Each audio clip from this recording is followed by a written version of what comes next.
Okay, whoa, welcome. We weren't sure exactly how many people would be here, so we figured we would have fun. Kind of a walk down memory lane. So I think most of you know me. I'm Lynn Decker-Mahan, was here for many years, and this whole event started a couple of months ago during a postlude. Mark was playing one Sunday. I usually sit about 2/3 of the way back, and Mark was using trumpets. And I saw many people in the congregation, you got it, Ginger, they were all going, where's that sound? Where's that sound? And it made me realize that a lot of folks don't remember, have forgotten, or never knew the story of how this organ came to be. In 2006. Right. Paul is the numbers man. So that's why we're here today. We're going to kind of revisit what the organ can do. We're going to have fun with it.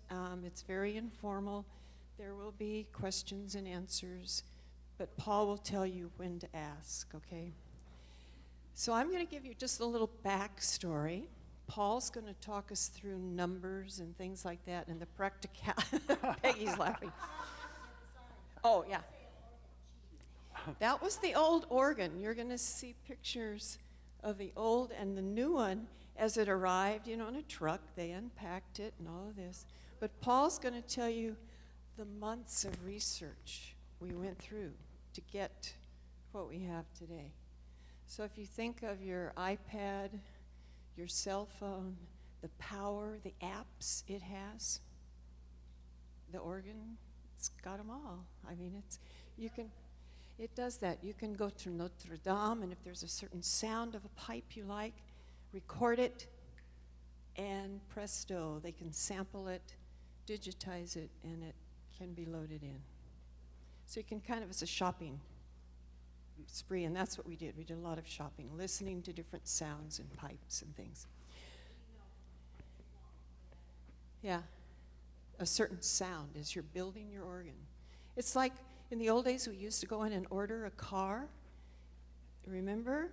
I remember my dad doing that. I never got to do that, but my dad, you know, go sit down, okay, I want this color, I want this and this and this, and they would order your car that way. So the organ was the same. So once upon a time, the backstory. There was a boy growing up in Santa Monica who had a mother and father who were church musicians. His mom was a church organist. His father was a church choir director. They also had day jobs, but that was their weekend job.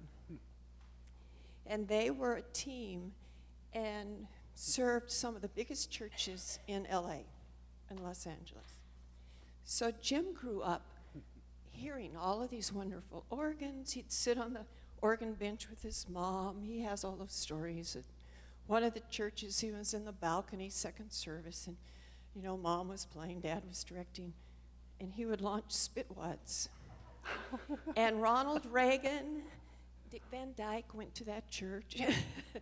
And he said the next Sunday they had a second service Sunday school. So he didn't get to continue that. So while he was growing up in California, I was growing up in Texas. I started piano at 5, and when we moved to Minnesota, I was in 7th grade, I started organ. And I played pre-preludes at our church, a little Methodist church outside of St. Paul, Minnesota. And then when we moved to Bemidji, our high school had a huge auditorium that had an organ in it. And I was the organist for all the assemblies. As the kids would all come in, I'd sit there playing away. So I grew up with that too. So when we found each other here, it was just kind of natural that we would look at the old organ and go, oh, it needs more oomph. Can't we do a little something to it? So that started us on this process of inclusion, making sure everyone knew what we were doing, and involving a whole lot of people, not just people familiar with music, as Paul will attest to. His learning curve was very steep. So anyway, that's kind of the backstory of this. But I want to ask a quick question, and then the answer will be revealed in Paul's. You see all the pipes and the lights up there that are in the chamber. Usually we don't see the lights on Sundays, so Uncle Don was able to get those on for us. How many pipes do you think are there? Okay, wait, Ginger, how many? 186, okay, anyone else? 173. Dylan? 370. Christy? 219. I see Eden, so I'm going to get to Eden. Anyone else have a guess? Okay, Eden, how many do you think? Wow. Wow. That'll be in the next purchase. Move that. Okay, restate it. Say it again. 1,342. So we're going to find out who was the closest during Paul's. She was a shill, Paul. I'm sorry. I sense confidential information leak. Yeah, I am the leak. Okay, so I'm going to turn it over to Paul. Okay, compliments to Mike Nelson. He took a lot of time to put this whole thing together, the slideshow, the slide presentation and all that, so I think we owe him a round of applause. Our media team is second to none, for sure. Okay, as I go through the slides, and I'm not going to spend a lot of time, you're here to hear Mark play, not me. I thought as we go through this, you're going to hear some words that need some vocabulary definition. This is the console, the big brown thing that Mark plays every Sunday morning. We don't call them keyboards in organ speak, we call them manuals. I have no idea why, but that's what they do. So this is a 3-manual console. Pedals, that's pedals. Pipes, the big tall silver things. And then they call it the pipe vault, where the big tall silver things reside. I'm going to let Mark get into what stops and draw knobs are. That's how he controls his music. Okay, a pipe without anything, no air going through it, is like a flute that nobody's blowing on. So you've got to have air that's moving through to make the musical sound. And the way you do that, we've got a great big motor and an air pump, which are down those stairs and off to the left. There's a room in there where that's located, and that's kind of a hidden thing, but it's all an integral part of the organ. A rank, we'll get into what ranks are. Set of pipes that makes one organ sound, and this is a 22 rank set of pipes. Lynn talked about the music from the rear of the sanctuary. Those are, we'll call those antiphonals, and we'll talk a little bit more about them. Okay, the original pipe organ, and the pipes are all part of that, it was installed in 1974, made by the Shantz Organ Company in Ohio, and 22 ranks, 61 pipes each. So you have 22 organ sounds and then 61 different tones. And that's the 1,342. So we have a winner. Even though he cheated. There's probably some voter fraud allegations that are going to come out of all this, but at any rate. You'll notice that there are not only metal pipes, but wood pipes, and that's to make different sounds. Typically, there are 3 manuals, great, swell, and choir. We had the great division and the swell division on the original pipe organ, and of course pedals. The way the pipes were voiced was in keeping with thinking at the time, which was that an organ was to be a background piece. It was to back up the choir. It was not necessarily to be out front. So it was very subdued, and that was on purpose. So, why change? With 2 manuals, we had no choir division, which meant a lot of the musical literature couldn't be played. There were no solos, no antiphonals, the speakers and the sound coming from the back, from the balcony. And the muted sound, as I said, that was done consciously, but that was deemed at that time to be something that we could change and improve on. An upgrade for the organ had actually been part of our annual planning for the church for 10 years before we decided we were going to act on this. So from 1995 to 2005, we really did nothing. When we started considering what to do to expand the organ, the first thing you do is say, okay, maybe we'll just put a whole bunch more pipes in there to get a broader range of sound. There's no room. And to knock the walls out and put the very expensive pipes in there was just an economic impossibility. So the plan was that we would augment the pipes with a modern digital console. This is basically a very, very complicated computer which has been programmed for music. So it is essentially a computer. And you put amplifiers and speakers, which gives you the sound, and now you've got a hybrid, the pipe organ as well as the digital organ. And that's exactly the plan that we decided to implement. So you can increase the number of instrument sounds because of the library that's built into the digital console. You add antiphonals to the balcony, and now you can do what's called a festival trumpet. You know, when the bride comes down the center aisle for her wedding, you have the festival trumpets playing in the background, and it's very traditional, and it's very uplifting for the bride and the family. And then revoice the pipes to give them more authority and a fuller, richer sound. We'll talk a little bit about what we did to do that. In that regard, see the slots there? Okay, that's called the mouth of the pipe, and that's what we actually modified. There were ground rules.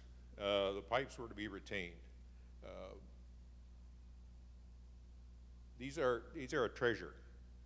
If you were to try to put a pipe organ in place now, you'd have to have a congregation that had very, very deep pockets, and it's extremely expensive. Each one of these pipes is handmade, so it's not just a matter of going out and I'll take one of part number 102 and one of part number 103. It doesn't work that way. So we said pipes have priority. If an organ sound can be made, and it can be made by the digital console or the pipe, it has to be set up so the pipe makes the sound. So we preserve the quality of the pipe sound, which is quite high.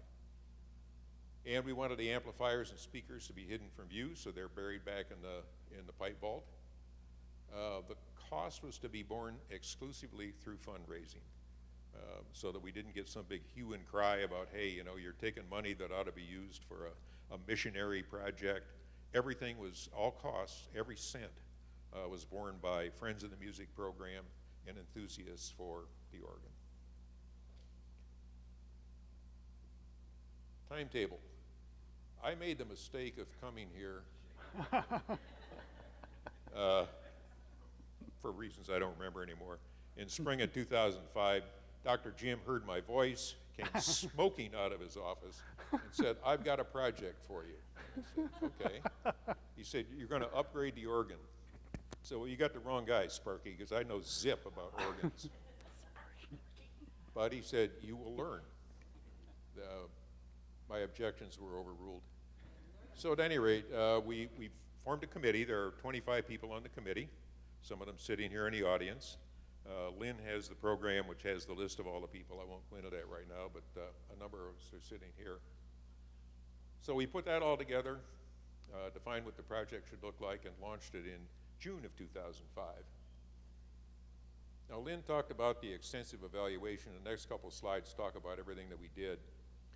But we didn't get to a point from June 2005 to the end of March 2006 where we were ready to place the order.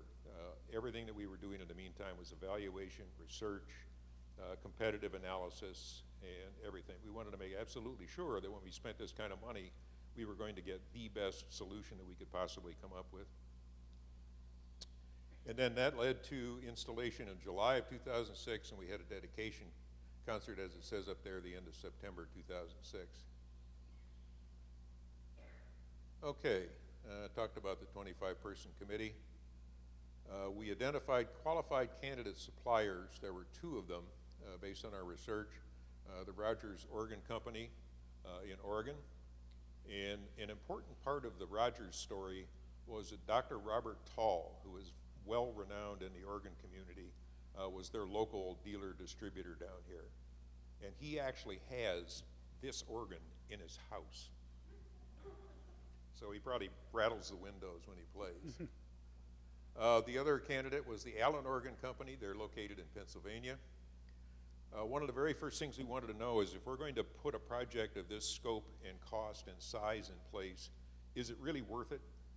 And we had some experts in the field come out and look at the pipes.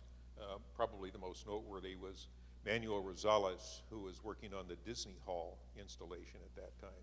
And he came out and he said, you are in possession of really some very, very high quality pipes. So doing what you're going to do, which is to augment them, but have them prioritized, is really the thing to do. So with that underway, we said, okay, let's go out and start looking at hybrid installations and see if we really like what we get. So we visited 5 different church installations here, in, 4 in Southern California, 1 in Northern California, 2 for Allen, 3 for Rogers, and we visited both of their showrooms. Both companies maintain showrooms here in Southern California, so we were able to get down there and do that. Created a statement of work which defines specifically and exactly what the candidate suppliers were supposed to do if they were contracted. And then submitted a proposal request to both of the suppliers, which included a statement of work. They got back quotations to us, and we ended up selecting Rogers as the winning supplier. The project cost $155,000.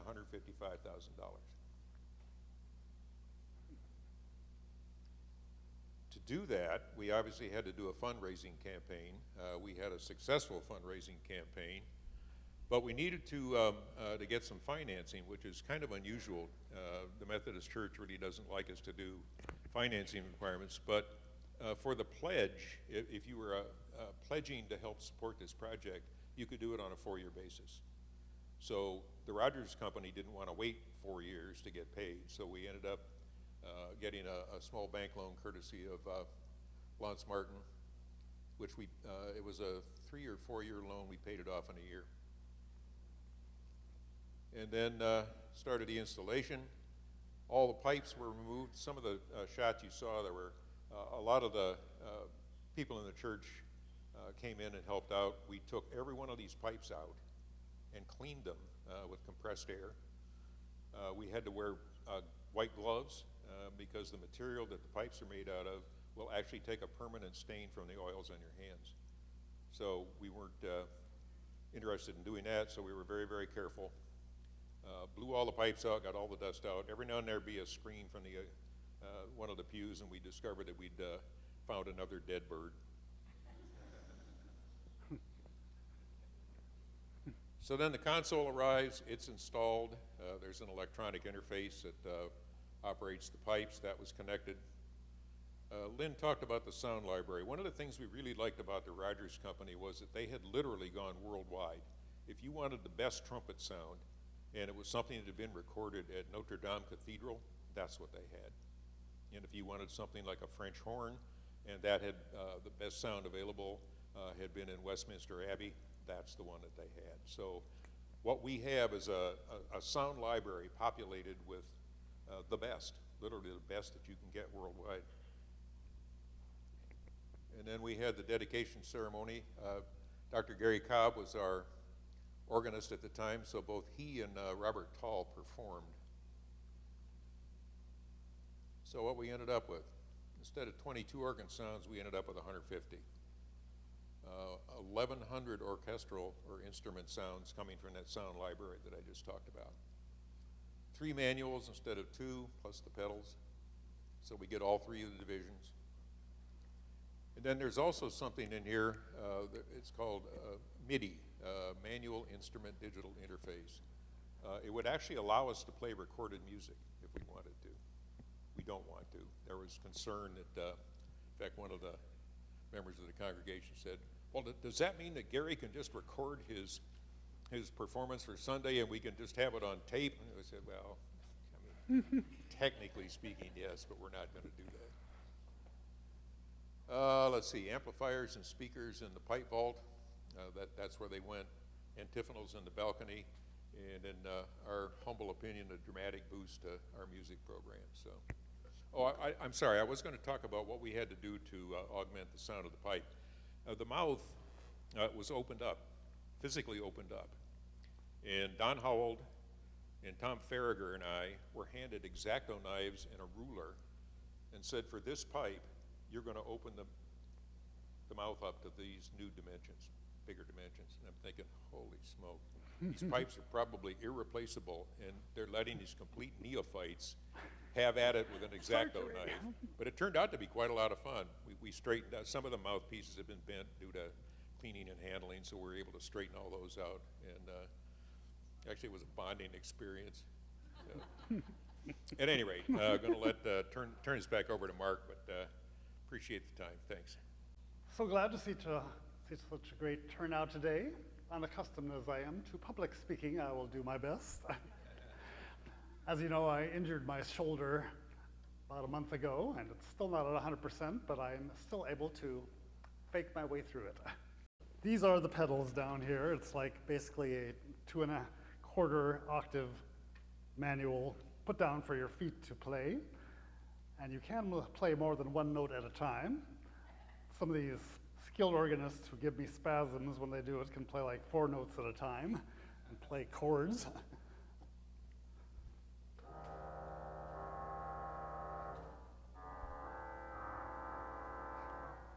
So it is possible. And we see the term stops. These are all the different stops and other accessories. So we've got, perhaps on the grate, we have a 8-foot, a 4-foot, 2-foot. You wonder, what does he mean by 8-foot, 4-foot, and 2-foot? Well, an 8-foot pipe, basically like that longest pipe up there, speaks at the same pitch as a piano. So the middle C will be the middle C on the piano. If you have a 4-foot pipe, it's up an octave. 2-foot pipe is up another octave. And a 16 is down an octave. So we've got your basic pitch, middle C. Then we add an octave above, another octave, and here's the octave below. So if you combine those all together, you get what's called a principal chorus.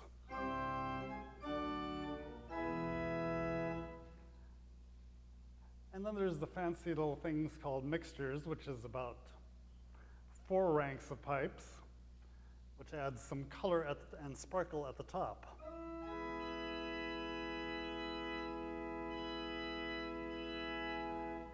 And those are the real pipes. And in reference to the wind chest, that big pressurized box does not make the organ sounds. It actually supplies the air to the pipes, so when one of the flapper valves is opened, that pipe will sound.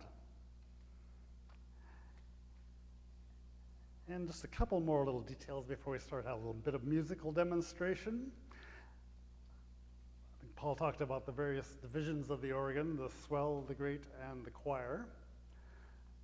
The top manual is the swell, and it's the one, if you will look at the little shutters up there, that you can close and open the shutters to adjust the amount of sound coming out.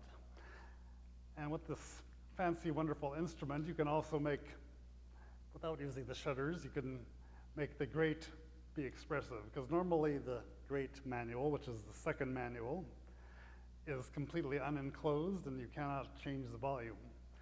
Pipes, they only have one sound level.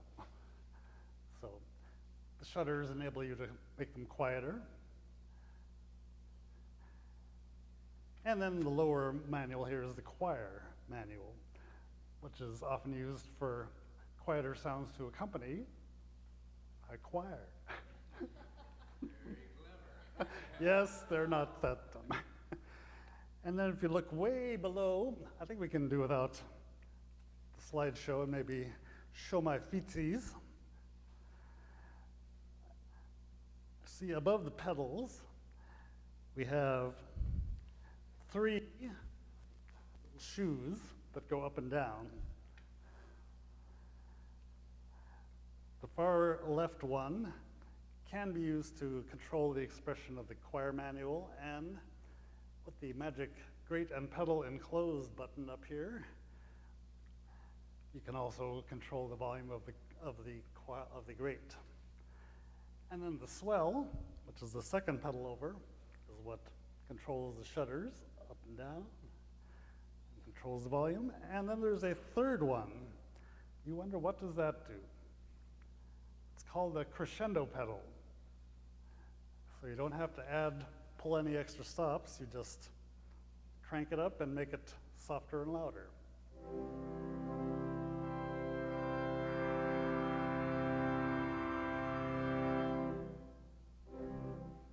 It's the kind of a cheater thing, but I do occasionally use it, and I will use it today.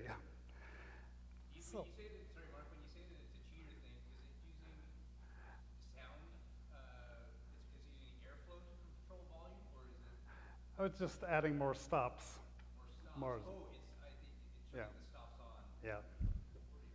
Can't see that, but yes, and the hoity-toity organists frown on the use of that device.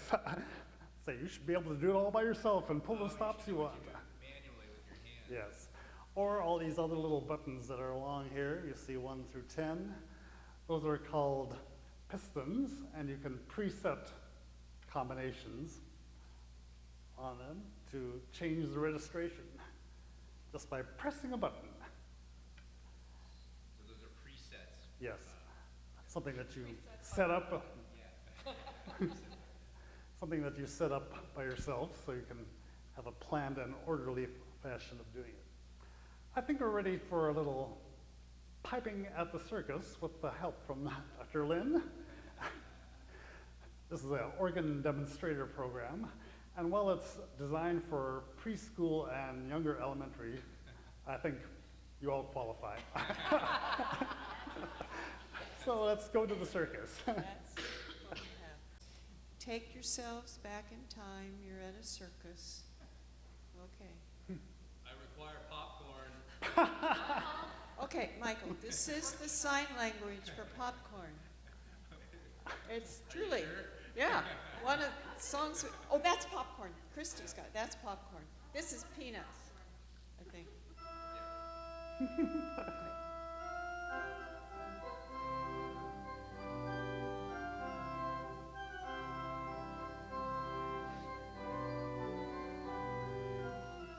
The organ is an instrument with many pipes and keys, and if you listen carefully, you'll hear a lot of these. Imagine while you're listening, we're at the circus too. So let's pretend we're going there. I'll tell you what we'll do. We'll think of all the candy and the animals and the fun, the acrobats who climb so high, and then before we're done, we'll listen to the organ pipes describe each one so well. We'll think we've really been and seen this story that we'll tell.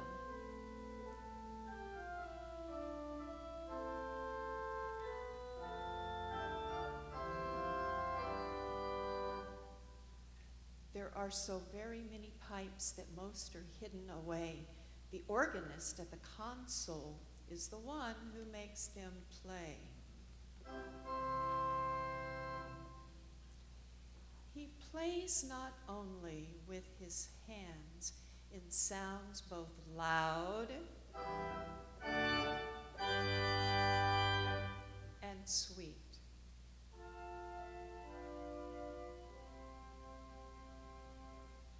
But he can also play a tune exactly with his feet.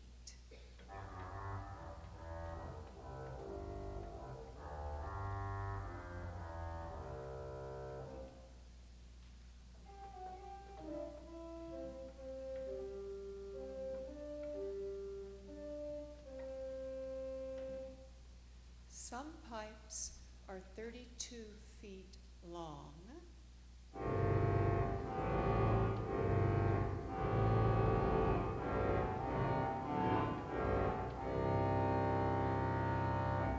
And some are very small.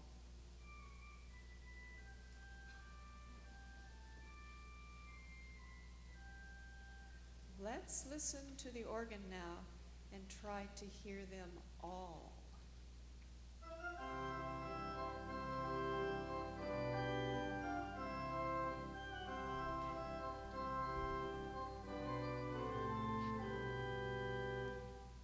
So now the big brass band comes in with caps and coats of red, and while the organ plays, we'll see they're marching right ahead.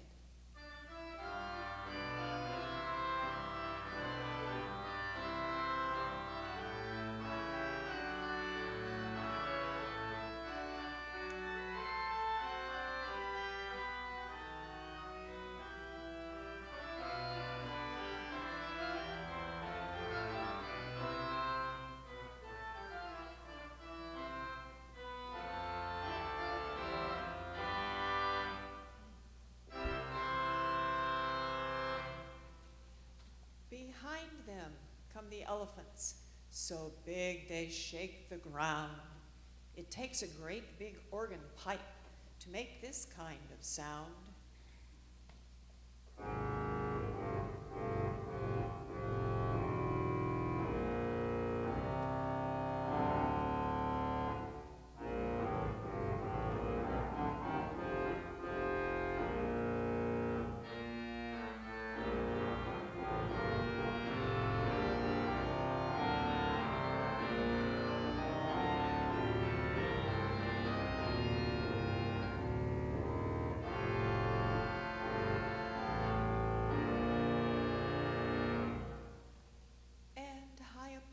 Elephant's back, a lady stands tiptoe. The organ sounds its smallest pipes as high as she can go.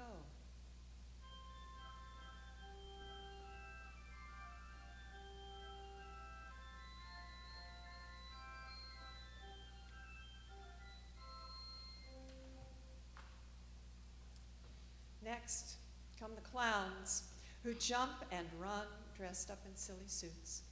Can you see their funny faces as you hear the organ flutes?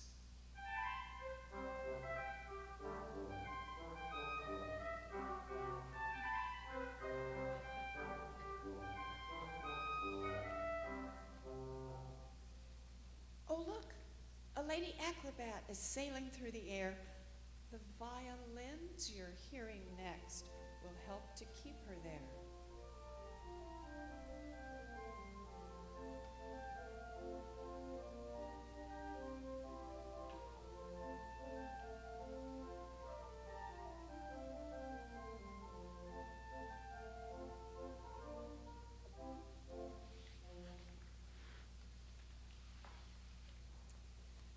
The animals come in the ring, majestic, proud, and fine.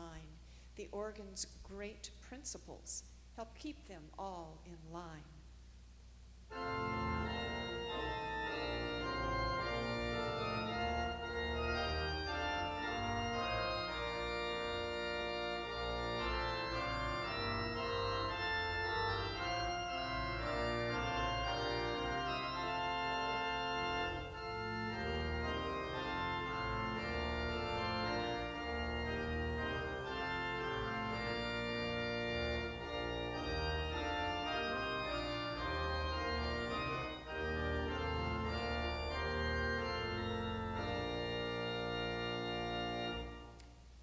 The lions roar, the tigers snarl.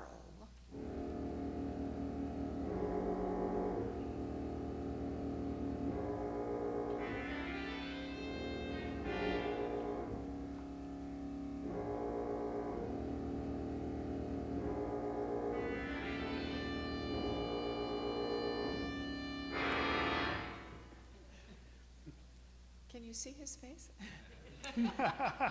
The monkeys swing and swoop.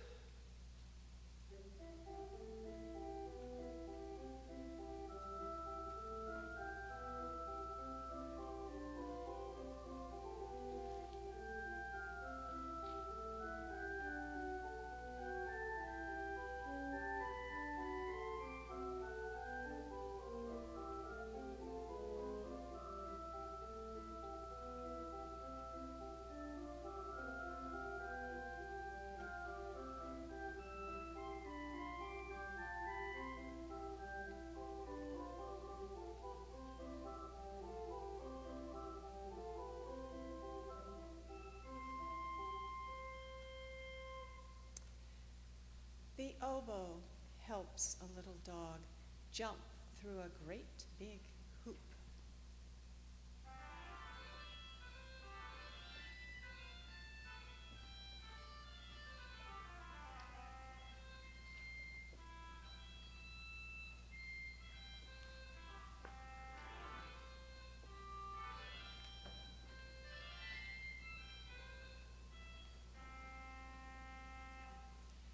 It's now the grand finale and time to end the show. So everyone is in the ring before we have to go. The organ pipes and organist play very loud and clear. With circus out, it's time to shout, "We're glad that you've been here."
I will not play the whole thing.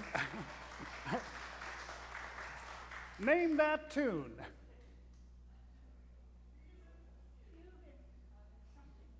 Toccata and Fugue in D minor, also known as the Halloween song, but one of J.S. Bach's attributed pieces. Though there is, of course, always an academia question as to whether he actually wrote it, but we'll give him credit, because it's a fabulous piece. You may, Mark. I was watching you, and it doesn't seem to me that basically like the higher manual is necessarily higher in register, but True. I'm wondering, I guess, like what the difference between the manuals are. What are they controlling that's different? How are their sounds different? Well, you see this section here. Those are all the stops of the swell division. And these are the great, these are the choir, and these are the pedal. Now, you can set up different voices on each one. They will not be necessarily different pitches, but can have different sounds. Let's say we have some reeds on the great swell, some principals on the great, and some lovely strings on the choir. So we have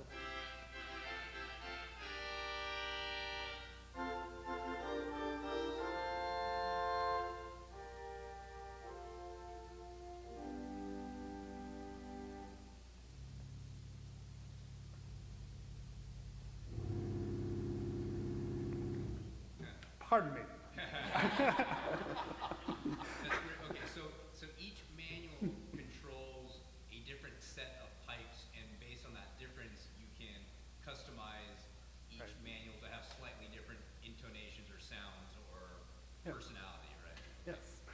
And then there are all these little rail up here, which are called couplers, where you can bring the voices of the top manual down to the middle manual and combine them all.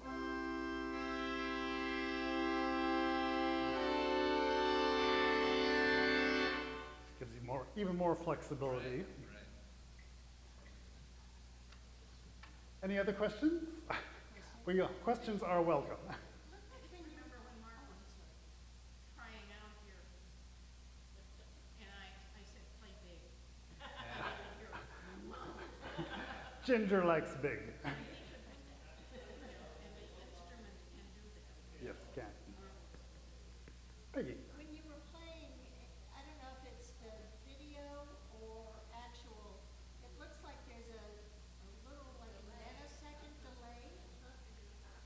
that's just the video. It is the video.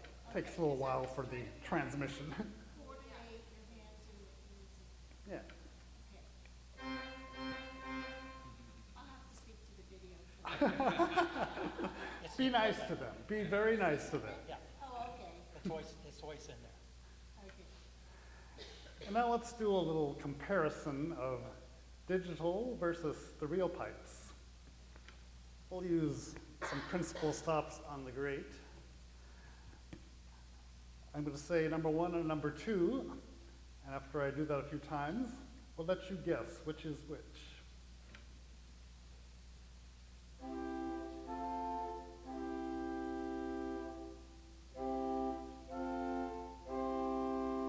That's number 2. This is number 1. And number 2.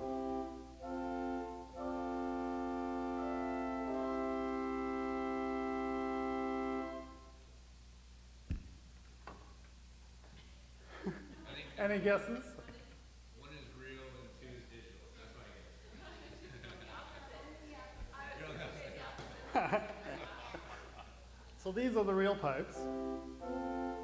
You can hear a little chiff, a little ch before it speaks.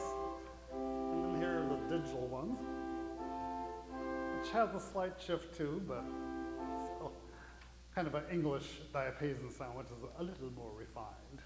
So which is which? So this is the digital. Was that number 1 or number 2? That was number 1, I think. Digital was number 1. And there's number 2, the real pipes.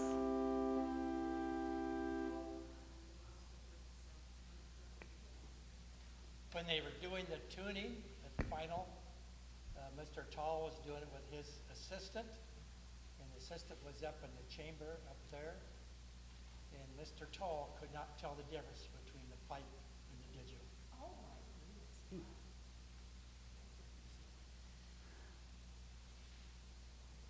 So here is a principal chorus on the real pipes.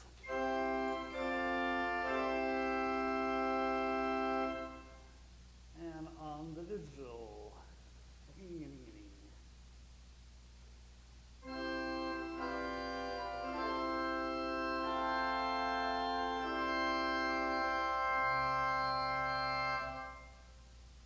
Both wonderful sounds. Pipes have a deeper, richer sound. Yeah. But digital comes in very handy because oftentimes when I'm practicing on, say, Saturday afternoon with the real pipes, sounds wonderful, then I come in on a cool Sunday morning and they're out of tune. The perils of a non-air conditioned sanctuary. But The organ has a special little key, little dial, so when that happens, it tells you what the pipes are tuning at. You know, the orchestra tunes to an oboe before they start a concert. Well, the pipes, there's a little readout there that tells Mark, here's what the pipes are tuning at. And he can then move a dial or two and get the organ, the electronics, to compensate to match where the pipes are. In case he's playing with other people or something like that, so that would come in handy. Well, it can also do that. We used it occasionally on telling secrets with the choir. If a piece was a little high for some of our voices, it say it's in the key of G, he can just turn a dial and it lowers it a step, so the choir is comfortable in that. the magic transpose button. I'm just playing the same keys.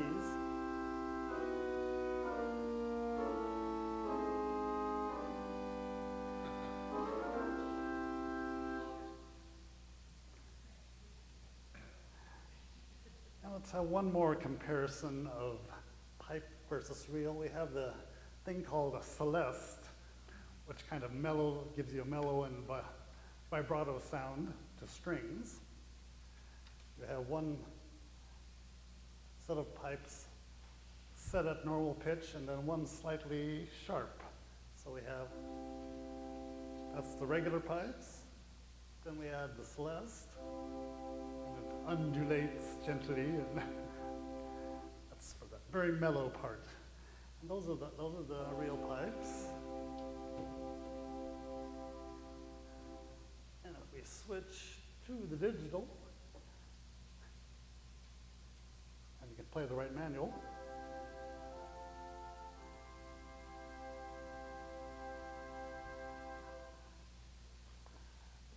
And then there's this wonderful MIDI box thing that enables you to use pipe samples from around the world, many from France, designed by Hector Oliveira. And we can get, oops, how's that work?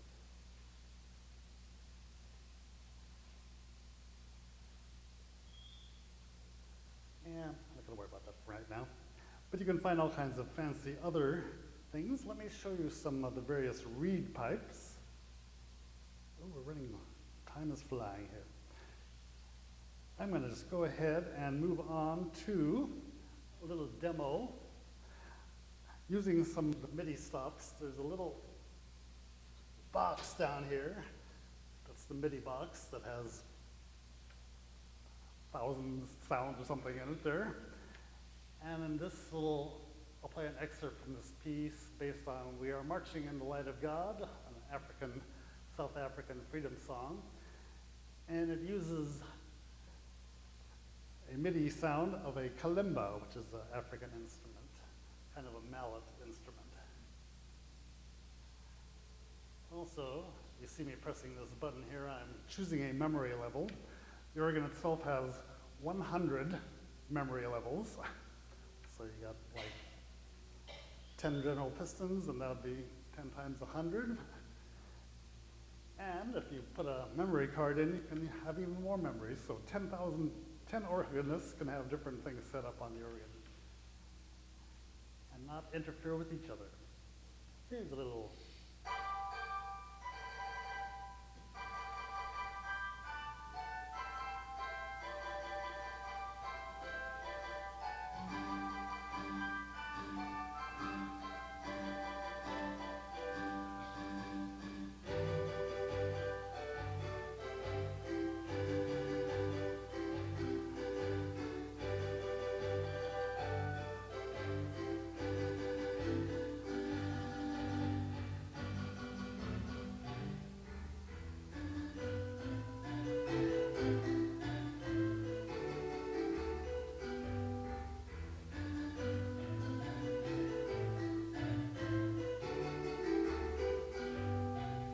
We are marching.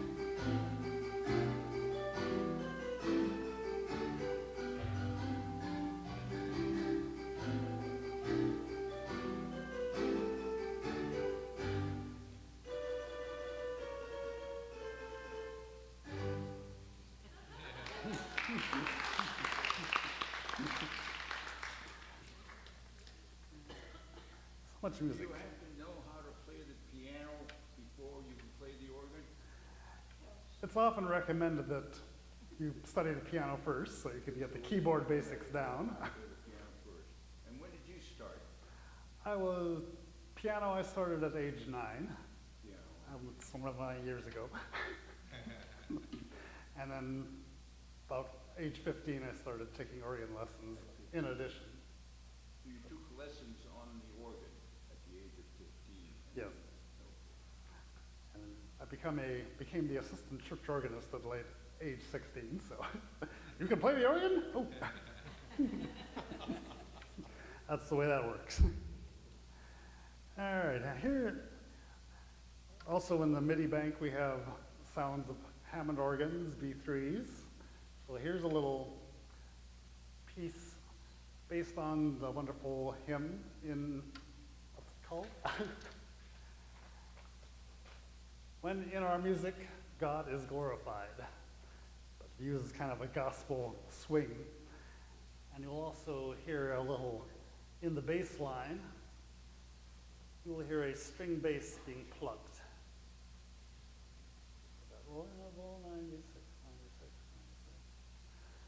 People wonder what I'm doing sometimes while I'm just sitting here pressing this button. I'm getting to the right memory level.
That's based on when in our music God is glorified.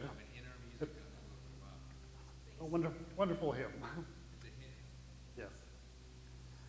That arrangement was written by a former member of our Ventura chapter of the American Guild of Organists, Kyle Johnson, who is going to be ordained as a pastor in Illinois very shortly. He moved on. All right, what else we got? Oh, yes. An old favorite of mine and Debbie's, which shows kind of a foghorn stop in the bass, called a hornpipe humoresque. I'm just going to play a little bit of this, but it may remind you of a certain sailor's tune by the name of Popeye. And then also, lets me show something from the memory card, which you can save registrations on. Yes. Takes a while to load because back in 2006, memory cards were all a thing. Nowadays, they use thumb drives and USB things, which are a lot faster, but still does the job. You just have I was going to ask, like, as technology advances, there's probably an updated like MIDI module for this. Not that you want to spend the money on it, but the pace of technology, and especially music and like Logic Pro, they're always updating their MIDI sounds. So. Yep. I'm not sure if there's a way to do it on this instrument. Doing this again. Not while I Paul's wasn't around. suggesting it. That's true. Good memory.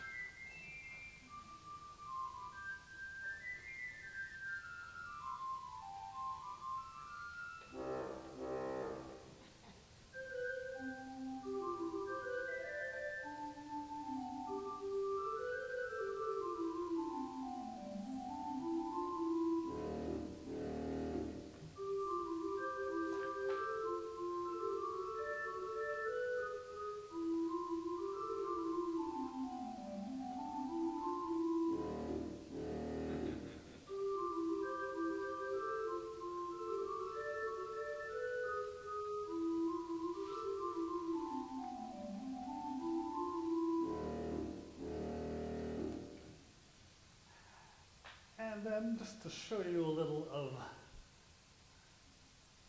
the tubas in this instrument, well, let's show you a little of that antiphonal trumpet at the moment. Here's the state trumpet that comes in from the rear.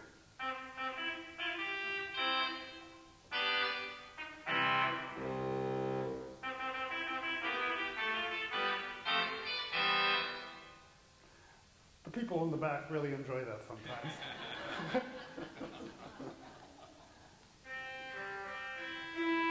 And here's a real tuba, kind of an English tuba.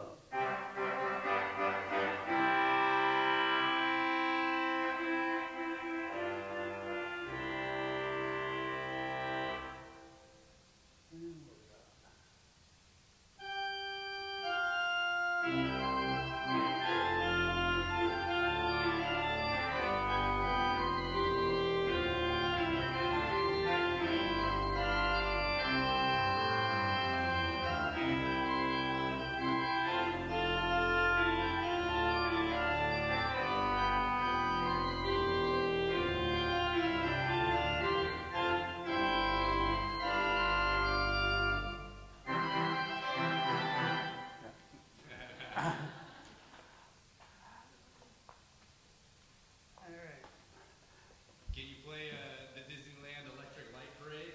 No, I cannot. And finally, we'll show you a little something on this little box down here, which is that recorder that no good organist should be using. I can figure out why it's doing this, what it's doing at the moment. Okay. Now, at one point in my life, I could sort of play the Vidor Toccata from the Fifth Symphony. But as my rheumatoid arthritis advanced, I found I need a little help. So,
etc., etc.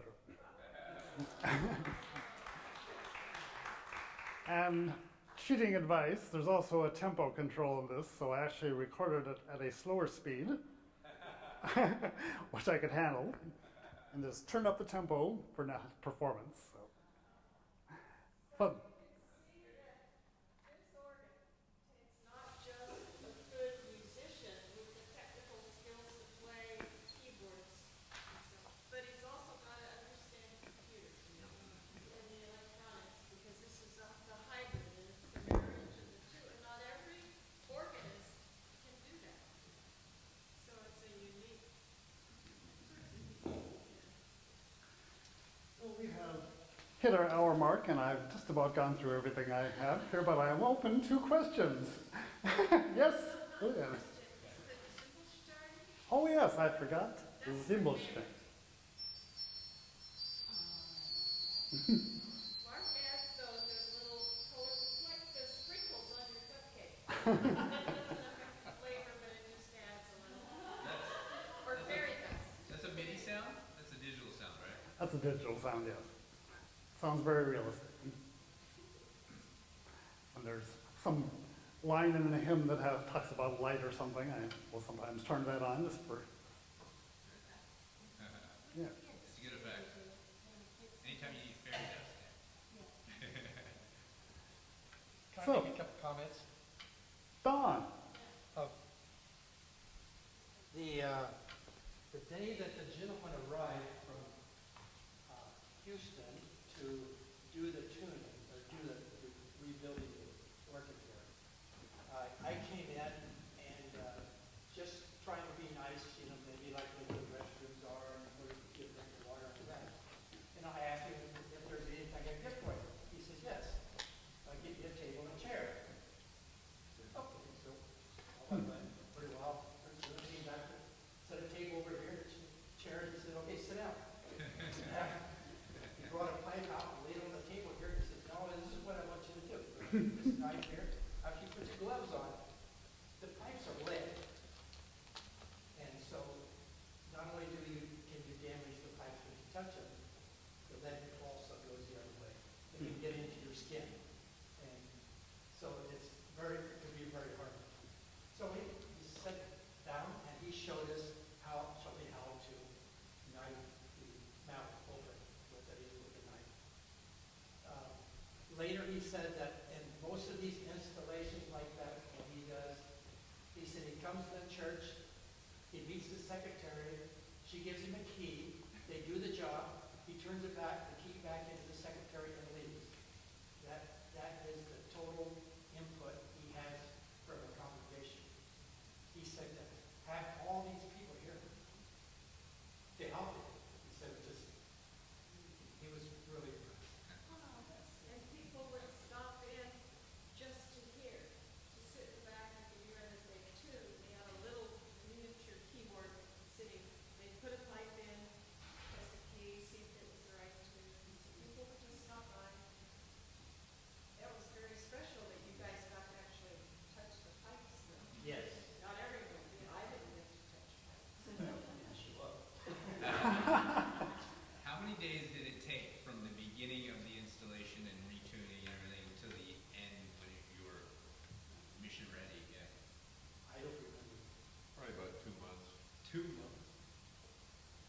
had A some lot of issues pipes. with the original, we had some issues with the original console. I have to give the Rogers Company credit. It's probably been forgotten that the original console was taken out and replaced. Because we had so many problems with the electronics on the original one, and they stood behind it. So, And there would be Sunday mornings, we'd walk in and turn the organ on, and you'd hear the big whoosh. As the motor came on, and the pipes and the air goes into the chambers, and then we'd hear what's called a cycle. One note, stuck. So imagine your smoke detector in your house going off. We would have that going on, and, choirs coming in, it's time for church. I'm down in the office busy calling the Rogers people, hey, Mom, we got a cycle, what do we do? And, okay, go in and unplug the this and that, and so we had cycles several times. well, I'm sure you remember, on September 30th, 2006, at our dedication ceremony, we had a horrible cipher. It was ready to drive people out. So one of the guys from the Robert Gall dealership was clambering around in the pipe ball, figuring out which one it was. And they finally did, and they got it. But that was like 15 minutes before showtime. No sweat, no problem, no pressure. So, she met me, mentioned about the pipes being taken out. We had like we call it like a bucket brigade. We had scaffolding up here and get someone to take a pipe out, hand it to someone else, all the way down through here. And we filled up all the pews with pipes. Laying down. Yep, Carol was part of the bucket brigade. I was here when we cleaned those pipes. Okay, that, so I recall we never used to send them, right? No. Across the sanctuary, and man, did we clean those pipes. Yeah, we didn't miss a Sunday. We still had either the piano or something we could use. Enough pipe to work. Yeah. And then as they would be checking the pipes, they would come and occasionally say, these pipes are kind of shot. Let's just go digital on this sound. And we were adamant, as Paul had in his notes, no, if there's a pipe, we want it to sound. Every pipe has to sound. We're not going to just have pretty facade there. We want those pipes sounding. And they did. They found that quite challenging. So, good job. That's what we pay for, is their job. Did you have to replace any pipes? No? No. We replaced it. Yes. They'd have to count people before you. Over the years, we had some pipes that were stolen. And they were able to find them and bring them back. They found them after they got stolen? There were some. Black market pipes? Yeah, I guess so. There was actually some young boys that were able to sneak into the church. And they took some of the real tiny flute pipes, and someone found them in one of the parks around here. Oh, you're kidding. Oh, my goodness. Did you let the kids know? Yeah. This is a church. At Christmas time, when the kings and especially those camels used to be placed on the top of that rock ledge, every now and then one of those camels, its little rear end would get a little too close to the pipe. And those of us in the know would be just panicked, we'd go up there, no, gotta get the camel away from the pipes, no touching, no touching. But not so far that it would fall off. Right. But any little thing like that, those pipes, we change it. Here's one last little demo. The organ is off now, so I'm going to turn it on so you can hear the sound of the blower coming up. So quiet.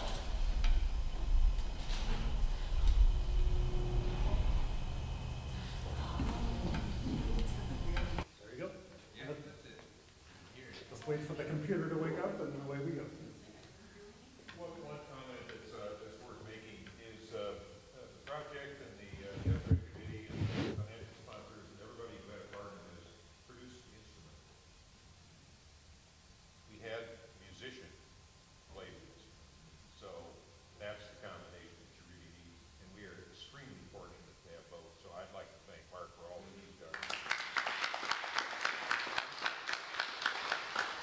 Thank you, and thanks all for coming. Any other random questions out there? I do have one question. I Yeah. see ties or ribbons back in there. Yes. What purposes or? Those kind of guard the instrument in case there's an earthquake or something to keep them from falling down. But it doesn't affect the sound. No, just stabilizing. I previously played at a church in Northridge, which had encountered the 94 earthquake, and several pipes fell down and were bent and mangled. So something you have to prepare for here in SoCal. Well, and then you can't get them revoiced to match everything else, because it takes a while. Yeah, I can unbend them and solder them together, but we prefer not to do that. Sorry, one last question. When you talked about the exacto knife and fixing the mouth, Mhm. what was wrong with them before? Why did that part need to be adjusted? Well, they were voiced evidently originally in a quieter mood, and if you open up the mouth, it'll speak louder and fuller. So it's just a way of changing the voicing of the pipe to make it give it more oomph. An exacto knife will cut through a lead pipe? Yeah, It's fairly soft. It's a number of miles through. Okay. Keep in mind, here we are, amateurs playing with irreplaceable pipes. Trust me, we were careful.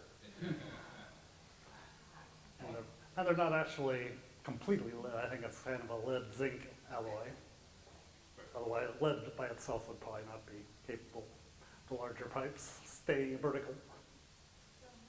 Just a comment about, we talked about the digital sound. Some of you may still be thinking of like a Hammond organ, which you push a key and it actually generates a sound, where this is you're playing a recorded sound. A sample, Right. sound sample, as opposed to Hammonds, which are analog all the way. It's a little wheel turning around. And Well, the advantage is there literally is not an instrument that Mark cannot play on this one. As long as there's a sample sound. Anything. It's 1,100 different instrumental or orchestral sounds.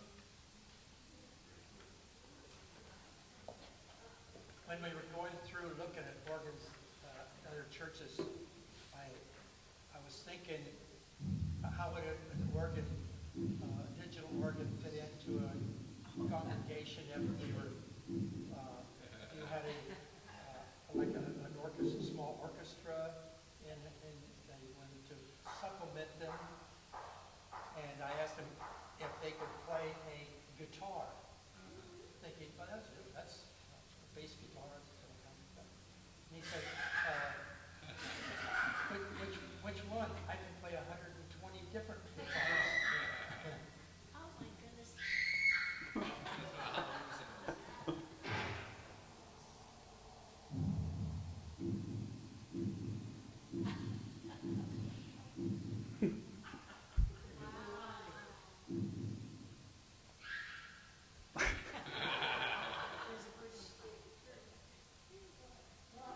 yes, Can you play Chinese instruments? probably. Like ping pong or one of those? I think I have that. I would have to look in my library of sounds, but it is possible. Well, we change it so you don't hear Chinese.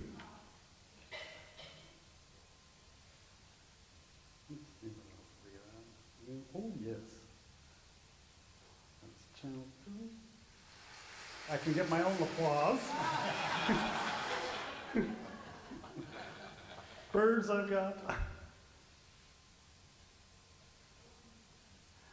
Alrighty, well. I thank you so much for coming out to learn a little about the organ, and good crowd. You're free to come up with questions or go home, or whatever you want to do.